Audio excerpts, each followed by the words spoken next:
Comenzamos hoy hablando de una importantísima ONG que viajará dentro de muy pocos días a la República de Honduras, allí en América Central. Y para ello hemos traído a dos de los viajeros, una de las representantes del Hospital Bernal, ustedes saben, sponsoriza totalmente nuestro programa, una de las dueñas de este hospital, María Lucía Bernal, enfermera de profesión. Y con ella tenemos también al doctor Francisco López Soriano, conocido como Paco, que trabaja como director de la unidad del dolor del Hospital de Caravaca, que por cierto, en el segundo bloque de la noche de hoy, ustedes verán lo que es urgencias del Hospital de Caravaca. Grabamos allí in situ con el doctor José María Melgares, el director de urgencias de Caravaca, y ustedes conocerán entonces lo que es este servicio en dicho hospital comarcal. Y les decía que vamos a hablar de una ONG. ONG, ustedes saben, organización gubernamental sin ánimo de lucro. En realidad es una organización de iniciativa social independiente de todo tipo de administración pública que se dedica a actividades humanitarias sin fines lucrativos. Por lo tanto, aquello de organización no gubernamental, entiéndanlo entonces como que realmente es algo que no tiene fin lucrativo ninguno. Pero no los quiero cansar, quiero que hablen entonces los invitados de hoy, y como es de rigor, comenzamos entonces por las damas. Buenas noches. Buenas noches. Muy bien, cuéntanos entonces, Lucía, en primer lugar, ¿cuándo viajan y cuáles son los fines de esta ONG que, estoy leyendo, se titula Proyecto Colaborativo Internacional Donante? Bueno, pues salimos el día 26, el lunes que viene casi, y volvemos el día 8 de diciembre. Bueno, es un proyecto totalmente quirúrgico, aparte está la parte social. Hay un bloque de niños desnutridos en los que se ocupan pues los psicólogos que también vienen con nosotros y asistentes sociales. Independientemente también vienen otras personas perdón, que no que vienen solamente como apoyo y no tienen nada que ver con la medicina. Otro bloque que es de mujeres, bueno, maltratadas, que allí esa parte o esa palabra no existe, ¿no? Por cultura, ¿no? Y después hay otro que es para apadrinamiento de tanto de niños como de ancianos. Bueno, nosotros vamos a operar casi 500 pacientes, en los que vamos, son 4 cirujanos, ¿no? 5 cirujanos, un anestesista, que es Paco, vamos 5 enfermeras, 2 farmacéuticas, esa es la parte médica. Y un internista. Y una internista, ¿no? Aparte van 2 psicólogos, que son los que llevan toda la parte social. Muy bien. Paco, yo les decía, en el escueto programa pasado, en el que no pudimos dar todas las noticias acerca de lo que es para nosotros, que la conocimos hace ya 4 décadas, nada más ni nada menos, a la República de Honduras, que es una pequeña, sin ser la más pequeña, porque El Salvador, por ejemplo, tiene solamente 21.000 kilómetros cuadrados, pero Honduras tiene 121.000 kilómetros cuadrados, pero 8,5 millones de habitantes. Un país, decía, que en su 65% de territorio es pura y exclusivamente montaña. también una característica increíble de Honduras. Tiene dos capitales, Tegucigalpa y Comayagüela, que están muy juntas. Comayagüela, lamentablemente, en mayo del año 98, tuvo las terribles consecuencias de un huracán, del huracán Mitch, donde murieron miles y miles de personas. Un país castigado. Pero, Paco, en primer lugar, entonces, ¿cómo surge la idea? ¿Por qué precisamente van a Honduras? ¿Y qué perspectivas tienen entonces allí? La idea surge, como la mayoría de estas ideas, porque bueno, pues es muy grande el mundo y necesidades hay en todo el mapamundi, de puras coincidencias. Un religioso de origen murciano que está haciendo una excelente labor allí, pues viene de visita a su tierra y coincide con una serie de profesionales. Le expone los problemas que tiene y estos profesionales cogen el guante y deciden echarle una mano, que podría haber sido Honduras o podría haber sido, pues si este religioso llega a estar, yo que sé, en Camerún, pues el proyecto sería Camerún. Como hay muchos sitios donde ayudar, pues este es un buen sitio. Cuando ya te metes en el tema de Honduras como país, pues te das cuenta de que efectivamente lo necesita tanto como cualquier otro, porque como tú dices es un país centroamericano con unos niveles de renta muy bajos, que bueno, cuando uno abre el Google y se encuentra que los niveles de renta pueden estar en los 120, 140 euros mensuales, hay que hacer una corrección, y es que eso suma el sueldo de los que ganan mucho y el sueldo de los que no ganan o ganan muy poco, porque no existe burguesía. Realmente, si nosotros vamos a atender a los que ganan muy poco, a lo mejor viven con 10 euros al mes. Es decir, para que uno se sitúe y sepa realmente dónde están las papeletas. Y si quieres que te cuente, para mí Honduras, pues no sabía localizarlo en el mapa hasta que nos metimos en el proyecto. Sabía que estaba en Centroamérica, pero no me digas con quién limitaba, porque realmente no lo tenía muy claro.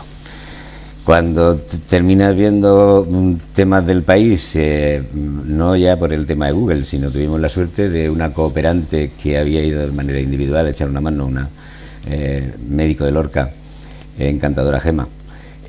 Nos trajo el sábado pasado una serie de fotos y de vídeos de cuando ella había estado allí, sobre todo para que el impacto no fuera terrible cuando nos bajáramos del avión o encontráramos con aquello. Pues efectivamente es muy duro, muy duro.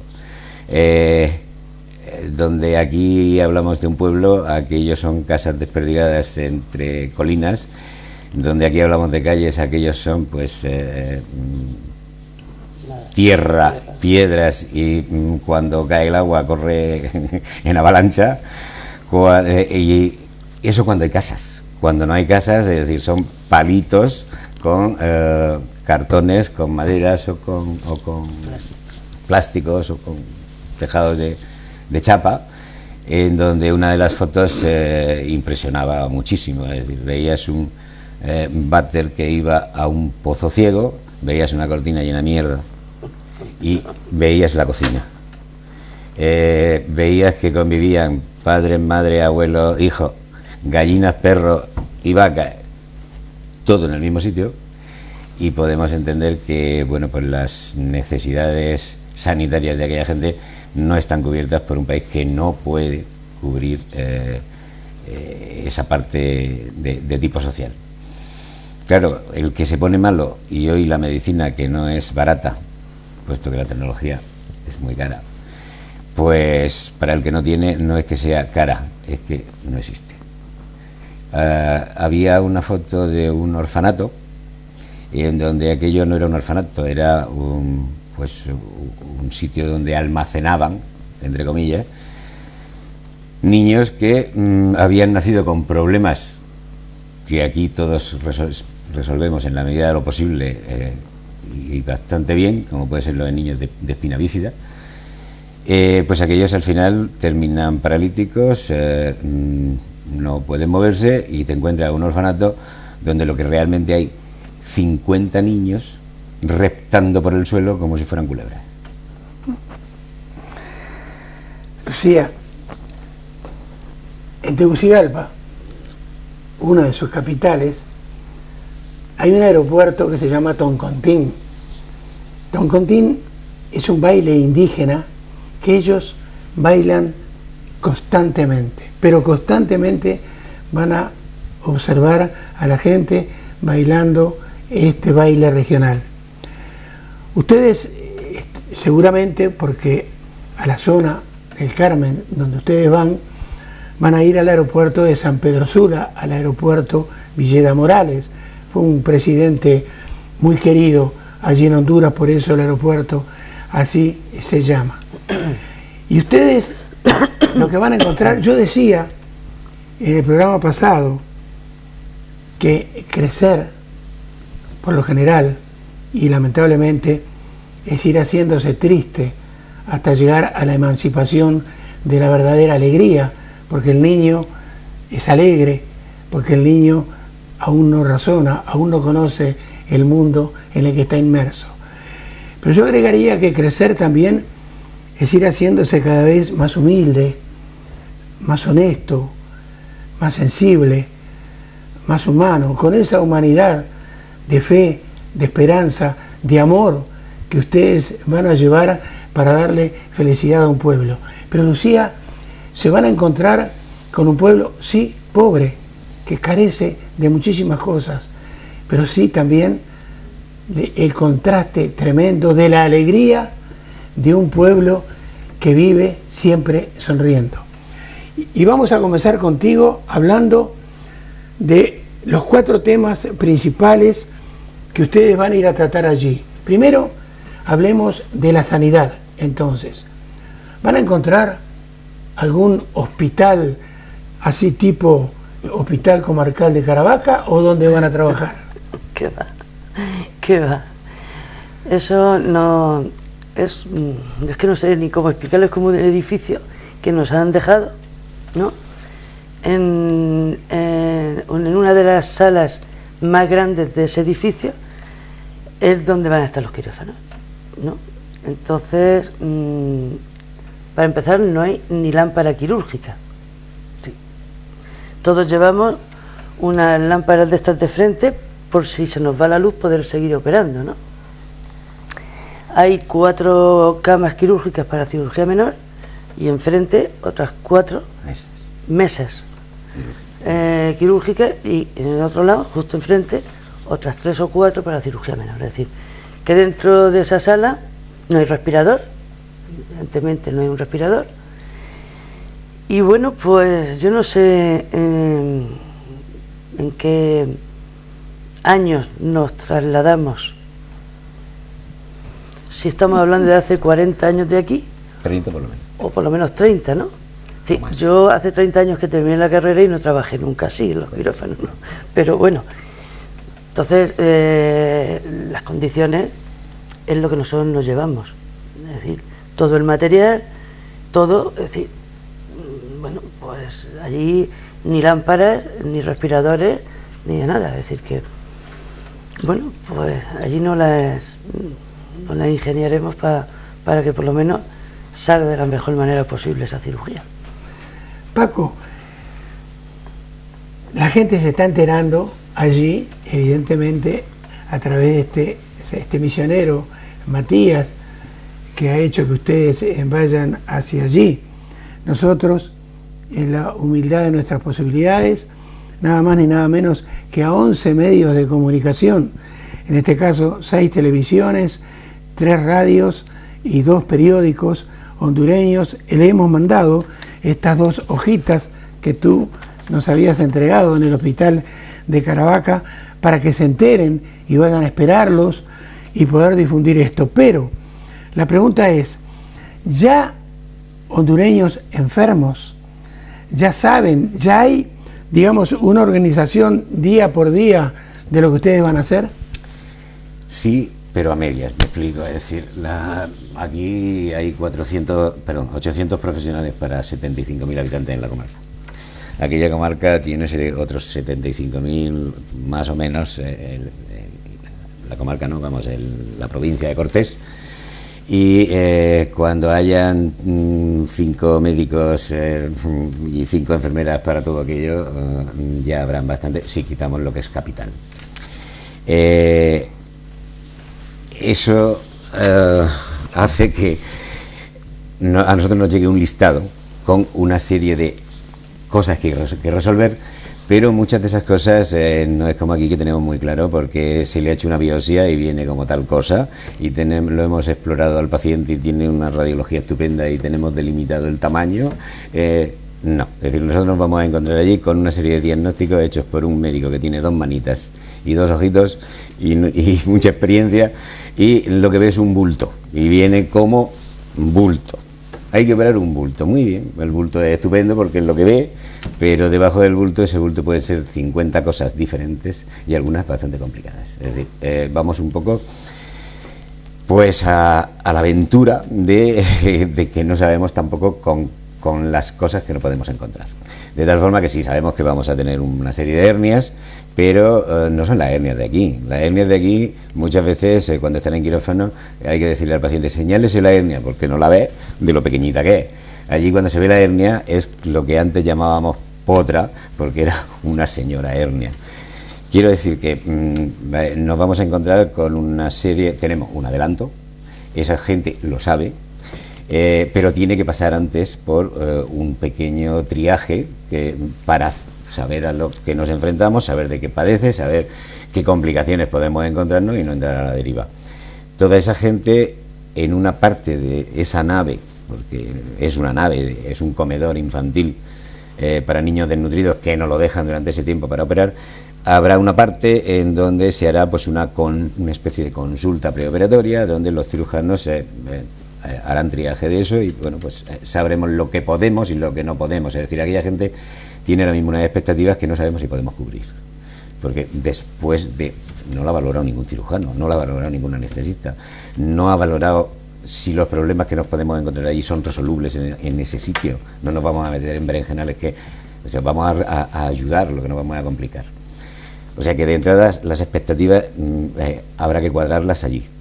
Es gente que sabrá en ese momento más o menos cuándo se opera, cuando sepamos el volumen, porque en esos días hay que meterlos todos. Entonces quiero decirte que hay muchas inseguridades, hay muchos márgenes, pero bueno, Dios proveerá. Paco, para terminar, te cuento que en mi casa tengo un diccionario chiquititito así, trae muy pocas palabras. Entonces, no encontré nunca allí la palabra triaje, que no dijo traje, dijo triaje, no la entendí. Y aparte, que nos expliques, o que me lo expliques a mí. Y segundo, ¿qué pasa con el postoperatorio, que quizás sea más importante inclusive que la operación? Triaje es lo que haríamos a la hora de... Bueno, aquí probablemente la palabra sea destrío. Es decir, que es lo que se haría con una caja de frutas para separar las frutas que tienen mejor venta de las que las dejamos para zumo o de las que hay que tirar al cubo de la basura. El posoperatorio. El posoperatorio tenemos 30, es posoperatorio, internamiento, reanimación y la última sala de la nave. Tenemos 30 camillas y 100 colchones para el suelo. ¿Qué quiere decir esto? Es decir, que tiene que ser recuperación, pero a la misma vez tiene que ser posoperatorio inmediato, por lo menos en las primeras 24-48 horas, porque tampoco puede operar al tío y mandarlo a su casa, que puede estar perfectamente a 20 kilómetros y en unas condiciones terribles. Luego, bueno, pues aquello hay que gestionarlo allí. Ese posoperatorio, pues bueno, pues también como Dios nos dé a entender. El tema de ese posoperatorio va a ser más las complicaciones que puedan haber de la cirugía, pequeños sangrados que haya que reintervenir, probablemente muy pocos, infecciones, que bueno, también vamos bien dotados de antibióticos, pero hay otro problema, ahí sí hay un problema que es, y yo como implicado en temas de dolor, más me preocupa. El tema de narcóticos es muy complicado poder llevarlo porque las legislaciones de los diferentes países lo ponen muy difícil. Al ser un medicamento que es excelente para quitar el dolor, pero a la misma vez es una droga potente, nos vamos vía Miami. No se nos puede ni ocurrir echar ni una ampolla que se nos pueda traspapelar, porque puede irse al traste todo el programa. Hay problemas de negociación también entre gobiernos a la hora de todo esto, pero bueno, veremos a ver cómo podemos resolver ese tema. Con lo cual, la analgesia que llevamos es una analgesia más de andar por casa. Pero vamos a abrir barrigas. Entonces, veremos a ver cómo toreamos aquello, porque esa analgesia tiene techo. No porque yo de 2 paracetamol le multiplico por 2 el poder quitarle el dolor, todo lo contrario, es decir, multiplico por 2 los problemas que me va a dar el paracetamol, pero no va a subir del nivel de analgesia deseado. Quizás es el problema más importante con el que yo creo que me voy a encontrar en esa parte. Muy bien. Lucía, pasemos al segundo tema de los 4, que también evidentemente es importantísimo, porque los niños son el futuro de un país sin ningún tipo de duda. Y recuerdo al catrachito, al niño catracho, al niño hondureño, siempre con una sonrisa en los labios, entre el barro, comiendo cualquier cosa, algo increíble. ¿Cuál va a ser la acción social en niños que ustedes van a realizar? Pues la verdad, no sé exactamente la parte de asistencia social, qué es lo que van a... imagino que será lo que es una ayuda en esa nutrición, porque de hecho ayer, antes de ayer, la parte social se juntó, porque hemos ido haciendo las reuniones conjuntas y otras por separado, según lo que tenemos que hacer cada uno. Nosotros tuvimos anoche la reunión quirúrgica y ellos la tuvieron antes de ayer la parte social. Entonces no sé exactamente cuál es lo que ellos tienen que hacer realmente. Entonces ahí no puedo contestar mucho. El problema es que muchos niños de esos, es decir, ahí hay un problema de alimentación, estamos hablando de niños desnutridos. La alimentación es muy precaria, básicamente es harina de maíz y frijoles. Cuando entra una proteína dentro del plato de origen animal, ya es para dar... porque conviven con las vacas, pero si matan la vaca se quedan sin leche. O si matan la gallina se quedan sin huevos. O sea que una parte es bueno, pues recoger a esos niños y alimentarlos. Otra parte es el educarlos. Conviven muchos niños de diferentes edades. Aquí vemos que si son preescolares, que si son no sé qué, y que si son no sé cuánto, y cada uno por edades y capacidades de entender se están educando.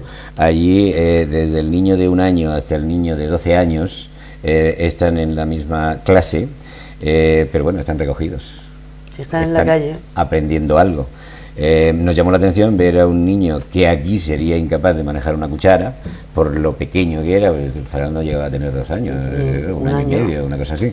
Y perfectamente. En medio de otros niños de más edad y con su plato plástico y a lo que Dios te dé a entender. Son niños también a los que se les enseña... hay una pequeña aula de internet y todo, cuidado, todo gracias a Matías, en donde bueno, pues se les pone en comunicación con el mundo actual, no pueden quedarse en la Edad Media tampoco.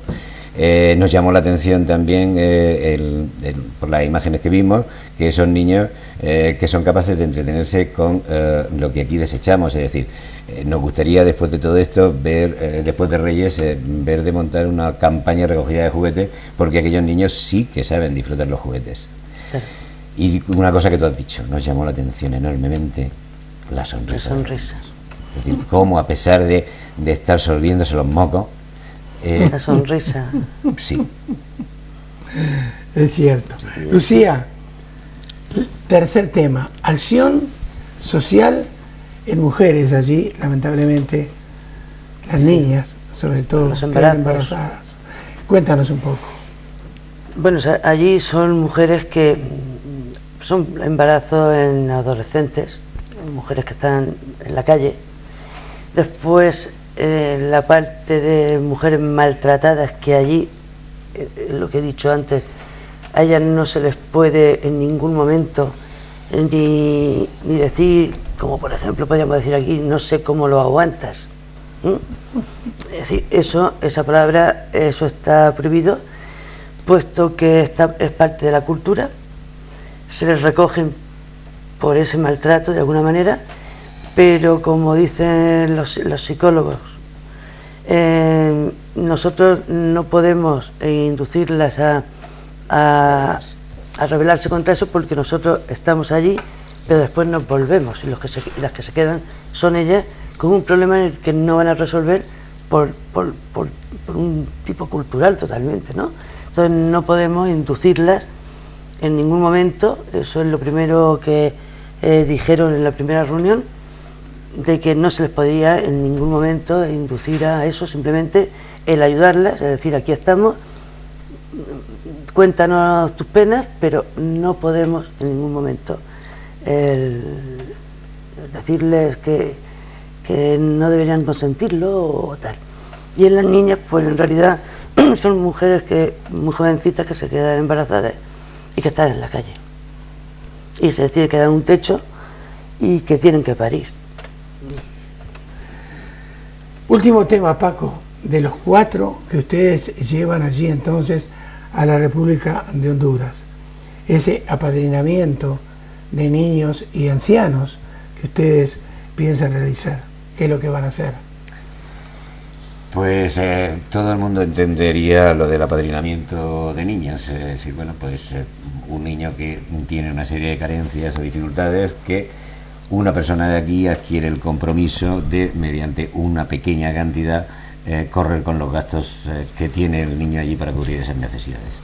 Eso dicho así, si calculamos que allí los costos dentro de lo que cabe pues son bastante mínimos, y que además hay un montón de gente que lo hace de manera altruista, no solo la ONG que va, los religiosos que están allí con el programa, es decir, están haciendo lo mismo y están todo el año y tienen, eso sí que tienen mérito. Pues lo entenderíamos. Bien, tenemos que cubrir la comida de esos niños, tendríamos que cubrir la educación de esos niños, tendríamos que cubrir la vestimenta de esos niños, y tendríamos que cubrir todas las necesidades de esos niños. Pero no solo de esos niños, sino de ese orfanato que recoge a los otros que no pueden ni ir al colegio. Pero eso, si quieres, lo podríamos entender todo el mundo. Es más difícil de entender, y a mí fue una de las cosas que más me impactó, lo del apadrinamiento de ancianos.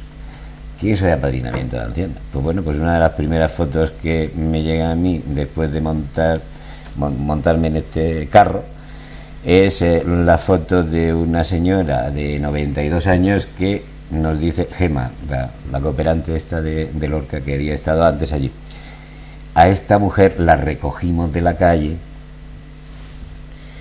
Y te paras a pensar, y es que aquí tenemos una estructura familiar que está amortiguando todo el tema de la crisis, y aquí tenemos una estructura familiar que mejor o peor resuelve el problema de nuestros ancianos. Y el que no tiene, pues bueno, pues tiene un asilo, o tiene unos cuidados familiares relativamente aceptables. Allí no, allí el que ha roto la estructura familiar o no la tiene, no tiene capacidad de trabajar, no tiene capacidad de conseguir nada, es un mendigo de la calle. Pero de esos hay muchos. Y pues no voy a decir que son como los elefantes que se dejan en la selva o se retiran ellos mismos para morir, pero casi. Y eso fue una de las cosas que más me impactó del proyecto del programa. Muy bien, para terminar, la representante, una de las dueñas del querido Hospital Bernal que sponsoriza nuestro programa, Lucía, ¿por qué? ¿Por qué viajas a Honduras? Pues mira, yo toda mi vida me he querido ir, antes de empezar la carrera y después de terminar la carrera. Siempre ha sido la ilusión, era algo que lo llevaba, pero bueno, la vida te va llevando por otros caminos y bien. Y no conseguía irme. Y conforme ha ido pasando el tiempo, pues fui como tirando un poquito la toalla, porque ya decía, bueno, esto ya es imposible. Hace 7 o 8 años tuvimos la oportunidad de irnos, pero lo que voy a decir parece como una tontería, pero mi madre me dijo que cuando ella muriese que me fuese donde quisiese, pero que me quedase con ella, y yo pues me quedé con mi madre. Pero ahora me la ha mandado ella del cielo, ahora me la ha mandado ella, y estoy feliz, no, pletórica. Hay un montón de problemas, a mí me da risa, no veo ninguno. Paco, cuando veníamos, dice, yo venga, porque esta noche ni ha dormido, dice, y tú te vas riendo, porque es que no ven ningún problema. No, creo que va a salir todo fenomenal, que vamos a venir limpios. Y no sé, yo estoy muy feliz. Yo creo que es de las cosas más maravillosas que me han podido suceder en mi vida. Me alegro muchísimo por esas humanitarias palabras. ¿Y tú, Paco, por qué vas? ¿Por celos? Porque ustedes no saben que son pareja. Entonces, sola me parece que no la deja ir. ¿Por qué vas? No, eso no es verdad. Es decir, esa parte de respeto, ella puede ir donde quiera, en cualquier momento, que no es ese el tema. Pues yo también he intentado irme en varias ocasiones, pero bueno, pues no ha querido el azar que cuajara. Cuando el Mitch, que lo han nombrado hace un momento, intentamos irnos, además Lucía y yo, a Nicaragua, pero todo el mundo va a entender que allí anestesistas hacían falta pocos, es decir, hacían falta más médicos normales y corrientes que cloraran el agua, porque clorando el agua salvaban más vidas que un anestesista allí que iba a hacer poco. Después vino un tema de Santo Domingo, en donde tenemos un programa parecido a este, aunque Santo Domingo es bastante más rico que Honduras, y ingresaron a mi madre 2 días antes y se fue el programa al traste. En otra ocasión pues me pasó lo mismo, quería irme a la India con la Fundación Vicente Ferrer y tampoco necesitaba anestesista. Y cuando esto me lo dijeron a las 7 de la tarde y a las 9 de la noche estaba tomada la decisión. Yo creía que iba con otro compañero anestesista y después me enteré de que me habían dejado más solo que el gallo de la tía fea que dicen en mi pueblo. Y bueno, pues eso te da un montón de inseguridades, pero supongo que a las 48 horas de estar allí las expectativas se habrán ajustado a lo que hay y ya está, y se nos quitarán los sustos. Hombre, para él es mucho, es decir, él va solo y es y hay un no se puede poner ni malo. No le puede dar ni una diarrea. No, y hay un problema de logística. Estamos a decir que bueno, pues la necesita que va solo no solo tiene que darle servicio a los 5 cirujanos, sino que tiene que llevar, como en la guerra, es decir, la logística del preoperatorio, la reanimación, el propio quirófano, cómo llegan los medicamentos, qué medicamentos me llevo que no produzcan mucho volumen pero me permitan resolver ciertos temas. Es decir, ahí es muy compleja la logística, porque es un hospital de campaña, es decir, lo que no te lleve no lo tienes, y si no lo tienes no resuelve. Y de hecho todos tenemos ya el sitio donde vamos a estar, ¿no? Unos en la sala de triaje con la enfermera, con el cirujano, otros dentro del quirófano, es decir, somos 3 dentro del quirófano, 3 enfermeros, y hacemos turnos de noche para esos enfermos que están hospitalizados. Bueno, el único que no va a hacer guardia es el anestesista, porque tenemos que cuidarlo. Él tiene que estar descansadito, porque nosotros estamos toda la noche trabajando y al día siguiente seguimos. Es decir, hasta las 10 de la noche. Es decir, pero el anestesista no puede hacer una noche de guardia, porque la mañana siguiente, que empezamos a las 5 de la mañana y terminamos a las 10 de la noche, porque claro, tenemos que operar 400 personas en 10 días. Muy bien. Es decir, que muy bien. Les agradezco realmente, y los televidentes, sé que muchos de ellos, muchos de ustedes sensibles, estarán emocionados escuchando lo que esta noche Lucía y Paco nos han dicho. Y a ellos dos, y a ustedes, las otras 22 personas que los acompañan hacia Honduras, yo les diría, conociendo a ese pueblo catracho, que bienaventurados aquellos que dan sin recordar, y también aquellos que reciben sin olvidar jamás lo que han podido recibir, porque al fin y al cabo la caridad sí tiene algo que es muy malo, no tiene fondo. Unos consejos y seguimos adelante.